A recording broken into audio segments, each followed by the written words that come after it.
Photoshop 5 minutes ক্লাসে আপনাদের স্বাগতম। আজকে আমরা যে টুল সম্পর্কে আলোচনা করব সেটি হচ্ছে টাইপ টুল। টাইপ টুল মূলত চার ধরনের আছে: horizontal type tool, vertical type tool, horizontal type mask tool এবং ভার্টিক্যাল টাইপ মাস্ক টুল। আমরা দেখি তাহলে কোন টুল কিভাবে কাজ করে। হরাইজন্টাল টাইপ টুল এই টুলটি মূলত অনুভূমিকভাবে টেক্সট লেখা হয়ে থাকে। আমরা দেখি তাহলে হরাইজন্টালি কাজ করে থাকে। আমরা দেখি কিভাবে কাজ করে। ক্লিক হরাইজন্টাল টাইপ টুল, দেন আমরা যে কোনো একটা কিছু টাইপ করি।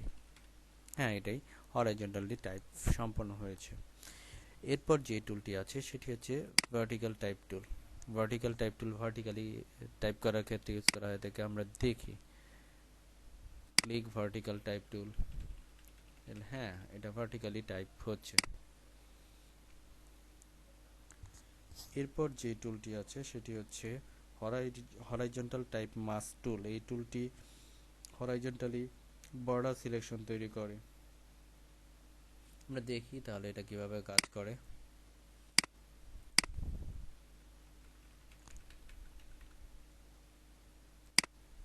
হ্যাঁ, একটি বর্ডার তৈরি করছে, মূলত এই কাজের জন্য ইউজ করা হয়ে থাকে। এবং ভার্টিক্যাল টাইপ মাস্ক টুল আমরা ক্লিক করে দেখি কিভাবে কাজ করে। হ্যাঁ, সেই ক্ষেত্রেও এটি উলম্বভাবে বা লম্বালম্বিভাবে সিলেকশনের কাজে ব্যবহার করা হয়ে থাকে। এরপর যে টুল সম্পর্কে আলোচনা করব সেটি হচ্ছে পাথ সিলেকশন টুল।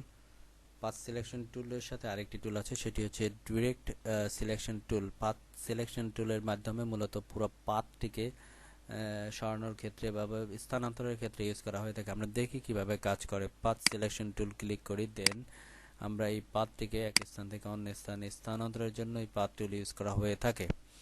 এরপর যে টুলটি আছে সেটি হচ্ছে direct selection tool. Direct selection tool মূলত যে কোনো একটি পাথের যে কোনো একটি অংশকে চেঞ্জ করা বা একটি স্থান পরিবর্তন করার ক্ষেত্রে বা রূপরেখা পরিবর্তন করার ক্ষেত্রে ইউজ করা হয়ে থাকে। আমরা কিন্তু ক্লিক করার সাথে সাথে পাথ সিলেক্ট হয়েছে, আমরা এটাকে অন্য যে কোনো আকৃতি দিতে পারি।